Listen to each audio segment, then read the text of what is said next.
hello everyone, your pal 6Speed here. It is a absolutely abysmal, miserable October day, and today we are working on this 2012 Mazda CX-9. It's actually quite a nice vehicle inside, but I'll be brutally honest, not the most user-friendly vehicle to work on. We're changing the transmission fluid, power steering fluid. I think we might look at the brake fluid. I don't really know what we're going to do right now. It's definitely not an easy vehicle to work on, especially the transmission and the transfer case is the other one. I'm going to flush the power steering fluid. So all the other vehicles I will put links down to down below.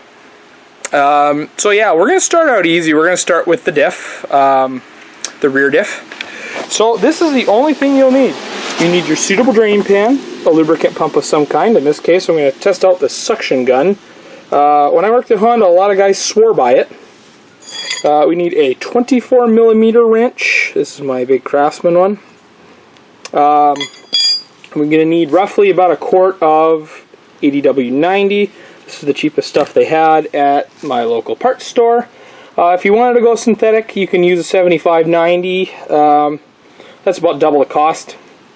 And yeah, you don't really want to, don't want to charge people more unless they specifically request it. And then, of course, my trusty Snap-on LED work light, which is super, super bright. So let's get started.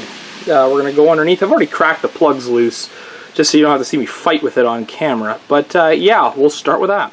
Alright, so we're underneath the vehicle. This is the driver's side.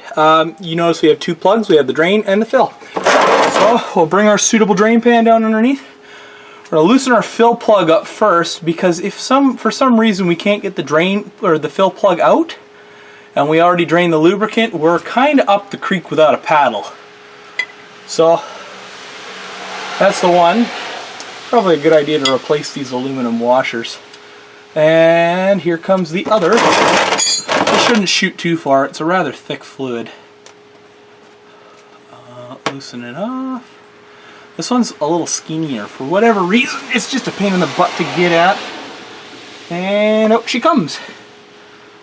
This kind of looks almost a little watery. Doesn't have the most pleasant smell to it either. It's hard to tell with this work light in my face. Actually, it looks okay. Now our drain plug is covered in kind of a black goo. That is metal filings and stuff. We want to get that off. Oh, this stuff really smells bad. Worse than normal. Filings are normal from the gear oil.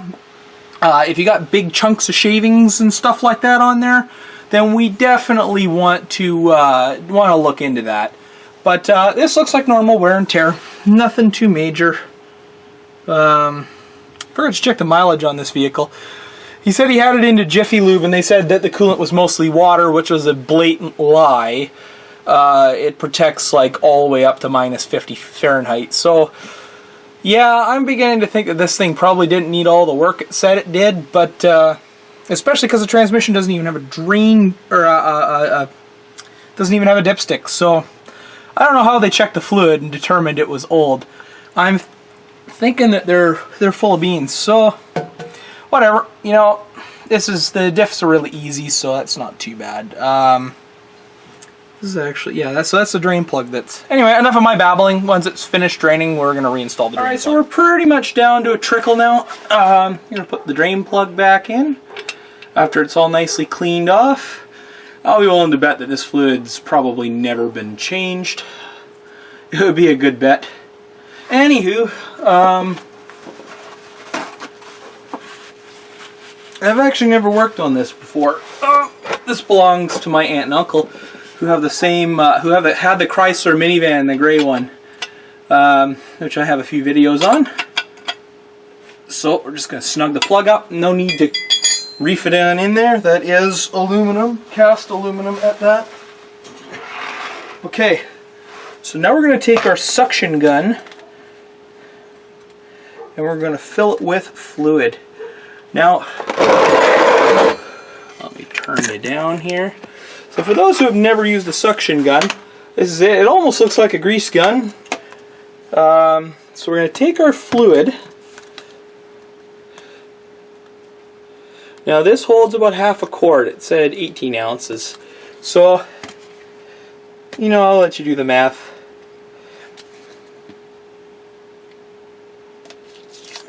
"16 ounces in a pint, 2 pints in a quart," so on and so on. A lot of my fellow Canadians, at least the ones that are my age, can't tell me what the answers are. Anyway, so we're going to pull on this little plunger back here, and this is going to suck the fluid into the suction gun. Another way you can do is take the top cap off and pour it in. Since it's a rather confined space underneath here, I am not really willing to try that. Okay, so we got roughly half in there. It's good to have some air at the tip, considering the fact that it's we don't want it spilling out everywhere. So one thing you need to do, there we are. So one thing we'll do, it's hard to see from the other side of the camera. Oh. There we are.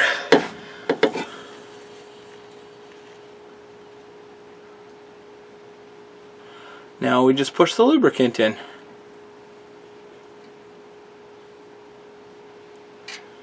Should have measured how much came out first, but I don't really care. I have enough to where I can add an extra quart if needed. It's almost like a gigantic syringe, which I'm afraid of needles. I get an ornate fear of them, so I shouldn't say that too much. Alright, so there's our first half quart, and we will rinse and repeat. Alright, so you know it's full when you got fluid coming out the top of the hole there. Another thing you could do is you could try to get your bottle up in there and kind of squeeze it in. That might be a little difficult, but it can work too. You don't need to buy a suction gun. Another thing you can do is you can buy a marine lubricant pump. Almost looks like a soap dispenser inside the bottle. That has its pros and cons too. This suction gun method is a touch messy. I can't even find the damn drain plug. Or the fill plug. There it is. Oh, damn. Especially when you drop it in the oil, it can get really messy.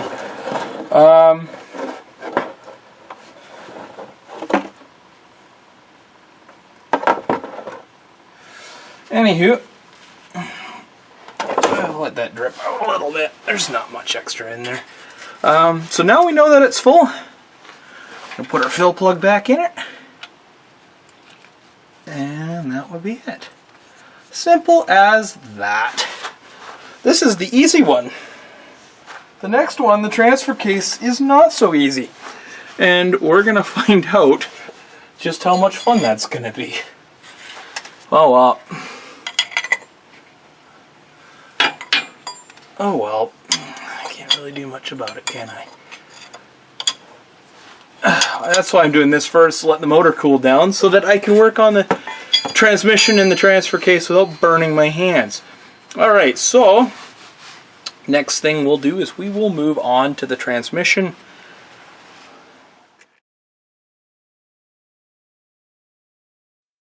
The transfer case is the glass jaw of these vehicles.